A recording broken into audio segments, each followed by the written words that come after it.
selamat datang di channel Gua Santi. Agar tidak ketinggalan informasi dari kami, jangan lupa like, komen, dan subscribe buruan.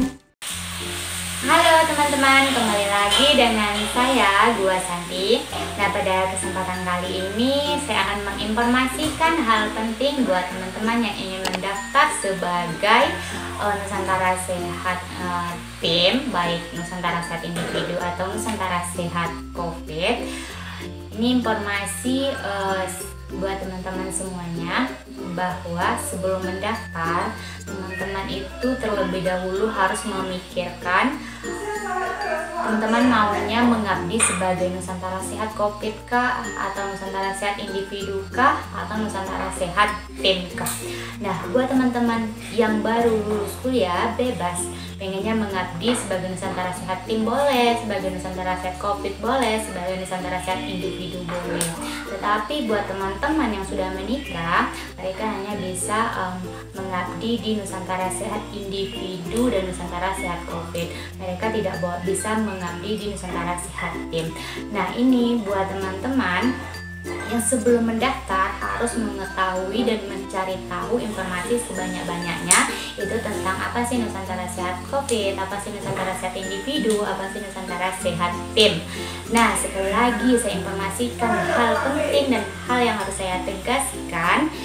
Ini buat teman-teman yang single tetapi umurnya itu sudah hampir melewati syarat-syarat sebagai Nusantara Sehat. Nah, ini informasi penting yang saya sampaikan, bahwa sekali lagi saya sampaikan, Nusantara Sehat tim itu usia maksimal untuk dokter umum dan dokter gigi itu 35 tahun, single dan belum menikah.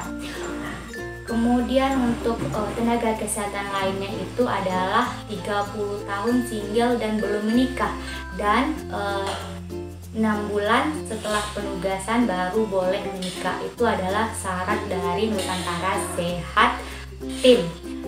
Kemudian untuk Nusantara Sehat individu itu usia maksimalnya adalah 48 tahun dan boleh menikah. Jadi buat teman-teman yang usianya sekarang 29 tahun, coba dipikirkan lagi, atau usia teman-teman 30 tahun atau 35 tahun sebagai tenaga dokter, coba dipikirkan lagi untuk mendaftar Nusantara Sehat tim. Kenapa saya bilang ke teman-teman harus memikirkan lagi? Sebenarnya kan mengabdi itu bebas, mau kemana saja gitu kan. Iya, bebas kita mengabdi di mana saja, tetapi lihat dulu dari kondisi syaratnya. Takutnya buat teman-teman yang mendaftar di Nusantara Sehat tim, usia maksimal usia teman-teman sekarang sudah 30 tahun. Nah, teman-teman mendaftar sebagai tenaga Nusantara Sehat tim, memang misalnya teman-teman belum menikah gitu kan. Nah, tiba-tiba, dan alhamdulillah itu teman-teman lulus di seleksi tahap 1, teman-teman mengikuti seleksi tahap 2. Nah, di seleksi tahap 2 ini, bahwa Nusantara Sehat tim ini dia ada yang dinamakan itu lulus. Nah, yang dinyatakan lulus itu dia berhak untuk mengikuti pembekalan dan penempatan selanjutnya.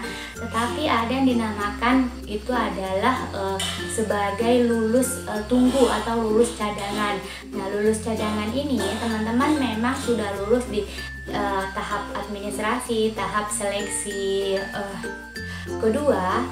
Teman-teman memang sudah lulus, teman-teman tidak perlu mendaftar ulang, teman-teman hanya menunggu pemanggilan pembekalan. Nah, setiap saat teman-teman harus login di akun teman-teman masing-masing sehingga teman-teman nantinya akan dipanggil untuk mengikuti pembekalan.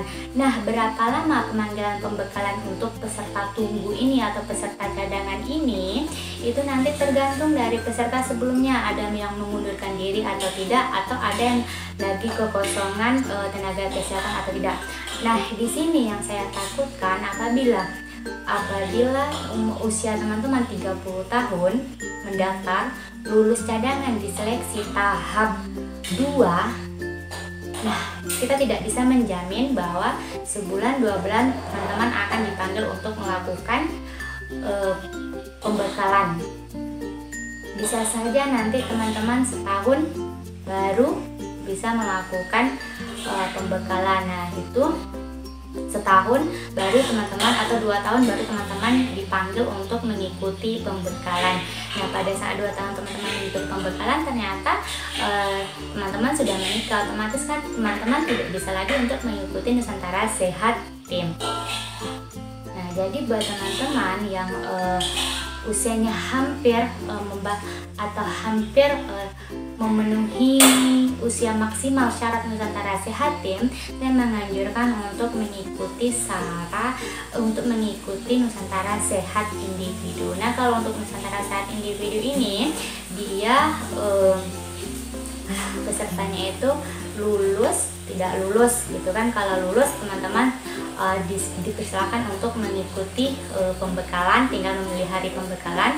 Tetapi kalau tidak lulus teman-teman bisa mendaftar di Nusantara Sehat selanjutnya. Nah, tapi untuk Nusantara Sehat ini dia ada lulus, kemudian ada lulus cadangan, kemudian ada tidak lulus. Nah, lulus cadangan ini kita tidak tahu kapan waktunya teman-teman akan dipanggil. Bisa jadi sebulan, 2 bulan, sampai setahun atau 2 tahun selanjutnya baru teman-teman dipanggil. Jadi buat teman-teman yang single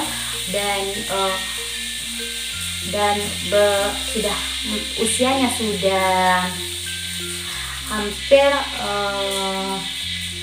melewati batas maksimal syarat Nusantara Sehat, jadi memang saya sarankan teman-teman untuk mengikuti Nusantara Sehat Individu. Tapi ini kembali lagi kepada teman-teman semuanya gitu. Jadi ini tergantung teman-teman yang ingin mendaftar ke manapun. Ini adalah saran dari saya. Jadi teman-teman sebenarnya bebas mau mengikuti Nusantara Sehat apapun, yang penting itu tujuannya adalah untuk mengabdi, menyehatkan bangsa, itu mulai dari ujung negeri sini sampai ujung negeri sana gitu. Nah, jadi kalau buat yang baru tamat kuliah atau yang baru wisuda, itu teman-teman bebas mau mengabdi sebagai Nusantara Sehat Team atau Nusantara Sehat Individu. Itu adalah pilihan dari teman-teman masing-masing gitu. Jadi sebelum teman-teman mendaftar, teman-teman itu sudah harus paham syarat-syaratnya apa saja gitu. Sudah banyak mencari informasi tentang Nusantara Sehat ini. Nah, mungkin sekian informasi dari saya. Mudah-mudahan informasi ini bermanfaat buat teman-teman semuanya, dan semangat buat teman-teman yang akan mengabdi sebagai Nusantara Sehat. Dan mudah-mudahan teman-teman yang menonton video ini lulus semua, baik itu di Nusantara Sehat Individu, di Nusantara Sehat COVID, ataupun Nusantara Sehat Team. Nah, sampai jumpa di video saya selanjutnya.